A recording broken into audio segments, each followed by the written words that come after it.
한 산업이 불과 5년 만에 국민의 신뢰를 완전히 잃어버렸는데 바로 대한민국 통신산업이 그 주인공입니다. LTE보다 20배 빠르다고 호언장담했던 오지의 그 화려한 약속은 도대체 어디로 사라져버린 것일까요? 2023년 정부는 통신 3사가 약속을 지키지 않았다며 할당했던 주파수를 사상 초유의 사태로 강제 회수했습니다. 우리는 월세에 버금가는 비싼 요금을 매달 꼬박꼬박 냈지만 우리가 기대했던 미래의 속도는 끝내 오지 않았습니다. 그 막대한 돈은 통신망 투자 대신 엉뚱한 곳으로 흘러갔고 심지어 고객 정보는 해커들의 놀이터가 되었습니다. 2019년 4월 세계 최초 5G 상용화를 선언하며 통신 3사는 끊김없는 새로운 세상이 열릴 것이라 광고했습니다. 국민들은 더 비싼 요금제로 기꺼이 갈아타며 기대했지만 현실은 지하철에서 영상이 끊기고 신호조차 잡히지 않는 것이었습니다. 스마트폰 화면에 분명 5G 표시가 떠 있는데도 실제 속도는 기존 LTE보다 느린 경우가 허다했습니다. 사실 광고에서 떠들었던 20배 빠른 속도는 실험실 환경에서나 가능한 이론상의 최대치일 뿐이었습니다.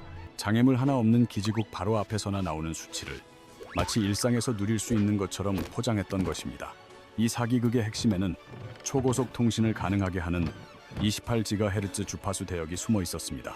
통신사들은 주파수를 받으며 기지국 설치를 약속했지만 4년이 지나도록 약속한 기지국의 극히 일부만 세웠습니다.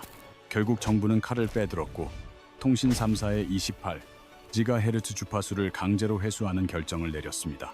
이것은 단순한 행정 처분을 넘어 통신사들이 국가와 국민에게 한 약속을 어겼다는 공식적인 선언이었습니다.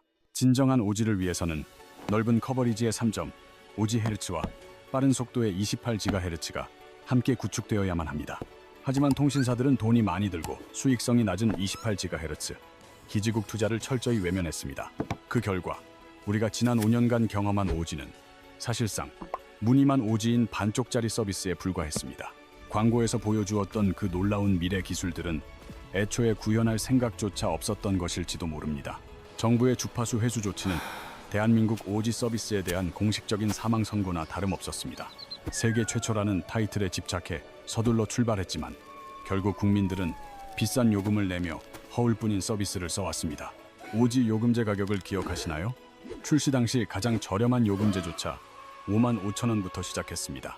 무제한 데이터를 쓰려면 월 8만원에서 10만원을 훌쩍 넘겨야 했고 이는 LTE 시절보다 훨씬 비싼 수준이었습니다. 우리는 통신사들이 이 막대한 수익으로 당연히 5G 네트워크를 촘촘하게 구축할 것이라 철석같이 믿었습니다. 통신 3사의 연간 매출은 합쳐서 60조 원이 넘고 5G 상용화 이후 5년간 수백조 원을 벌어들였습니다. 하지만 충격적이게도 네트워크 설비 투자 비용은 오히려 전년 대비 7%나 감소하는 기현상을 보였습니다. 도대체 그 많은 돈은 다 어디로 증발한 것일까요? 그 해답은 통신사 CEO들의 신년사 속에 숨어 있었습니다. 최근 몇 년간 통신사 대표들의 연설을 분석해보면 통신과 네트워크라는 단어는 소리 소문 없이 사라졌습니다. 그 빈자리를 차지한 것은 AI, 디지털 플랫폼, 신사업 같은 화려하고 있어 보이는 유행어들 뿐이었습니다. SK텔레콤은 스스로를 AI 컴퍼니로 전환하겠다고 선언하며 본업의 색채를 지우기 시작했습니다. KT와 LG U+ 역시 디지털 플랫폼 기업과 라이프스타일 플랫폼을 표방하며 탈통신 경쟁에 뛰어들었습니다. 우리가 낸 비싼 통신 요금은 통신 품질 향상이 아닌 통신사들의 문어발식 사업 확장에 쓰이고 있었습니다. 그들은 서울 시내 노른자 윗땅에 거대한 오피스 빌딩과 호텔을 짓는 부동산 투자에 열을 올렸습니다. KT는 광화문 일대에서 대규모 부동산 개발 사업을 벌이며 임대 수익을 챙기는 데 집중했습니다. SK텔레콤은 통신망 보수 대신 AI 스타트업 투자와 도심 항공 모빌리티 같은 미래 사업에 돈을 쏟아부었습니다. 기업이 신사업을 하는 건 자유지만 본업인 통신 품질을 방치한 채 고객 돈으로 딴짓을 한 게 문제입니다. 통화 품질은 떨어지고 기지국은 턱없이 부족한데 엉뚱한 곳에 조 단위의 돈을 펑펑 써댄 것입니다. 통신 서비스는 현대 사회에서 없어서는 안 될 필수 공공재 성격을 띠고 있어 함부로 다뤄선 안 됩니다. 하지만 통신사들은 독과점 지위를 이용해 막대한 이익을 챙기면서 정작 중요한 공적 책임은 외면했습니다.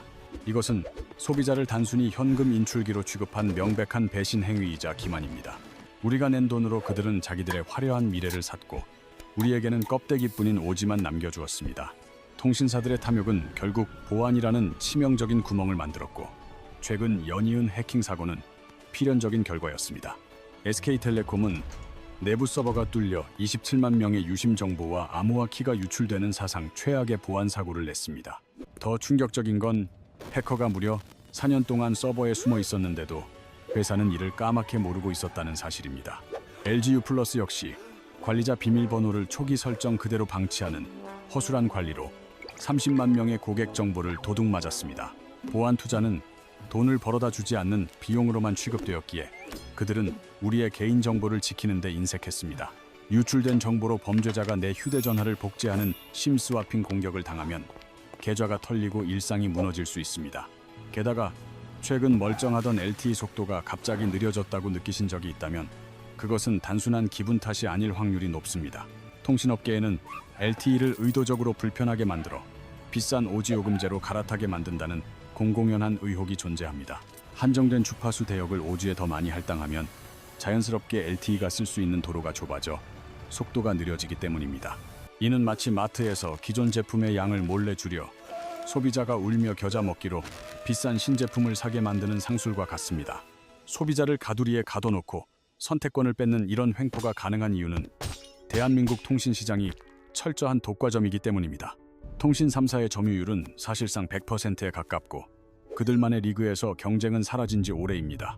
정부는 제4 이동통신사를 도입해 경쟁을 붙이려 했고 스테이지 X라는 새로운 도전자가 등장하기도 했습니다. 하지만 스테이지 X는 막대한 초기 자본금을 마련하지 못해 주파수 할당 대상 법인 선정이 취소되고 말았습니다. 기지국 설치에만 수조 원이 들어가는 높은 진입 장벽은 새로운 경쟁자의 등장을 원천적으로 봉쇄하고 있습니다. 제4 통신사의 좌절은 통신 3사의 독점 체제가 앞으로도 더욱 견고해질 것이라는 암울한 신호탄이 되었습니다. 경쟁자가 없으니 그들은 서비스 품질을 높이거나 요금을 낮출 필요성을 전혀 느끼지 못하고 있습니다. 우리가 안방에서 독점 기업들의 횡포에 시달리는 사이 밖에서는 더 거대한 글로벌 위협이 몰려오고 있습니다. 중국은 이미 6G 기술 특허의 40%를 독점하며 다음 세대의 통신 패권을 쥐기 위해 무섭게 질주하고 있습니다. 만약 중국이 6G 표준을 장악한다면 한국은 기술 종속국으로 전락해 막대한 로열티를 내야 할지도 모릅니다. 미국의 스타링크가 한국 상륙을 알리며 위성을 이용해 기지국 없는 통신 서비스를 시작했습니다. 더 무서운 건 스마트폰이 위성과 직접 연결되는 다이렉트 투 셀 기술이 상용화를 앞두고 있다는 점입니다. 수십 년간 전국에 기지국을 깔아 유지해온 통신사들의 진입 장벽이 하루아침에 무너질 위기에 처했습니다. 통신 주권이 외국 기업으로 넘어갈 수 있다는 경고등이 켜졌지만 국내 통신사들은 여전히 안이한 태도입니다. 이제 소비자인 우리가 스스로를 지키기 위해 행동해야 할 때이며 그 해답은 바로 자급제와 알뜰폰에 있습니다. 자급제란 통신사 대리점을 거치지 않고 전자제품 매장에서 기기만 따로 구매하는 똑똑한 소비 방식입니다.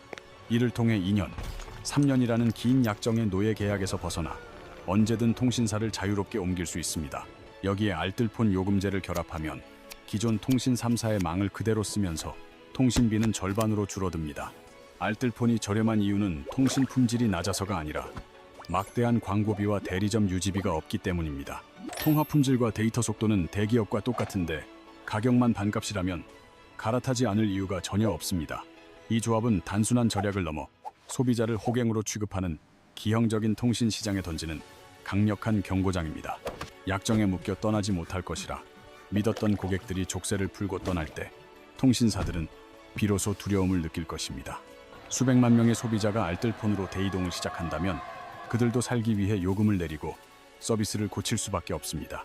우리의 작은 선택이 모여 거대한 시장의 흐름을 바꾸고 잃어버린 소비자 주권을 되찾아올 수 있습니다.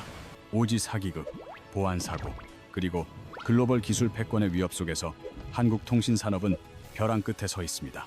그들이 변하지 않는다면 우리가 먼저 떠나야 하며 그것이 우리 자신과 대한민국 통신 시장을 살리는 길입니다.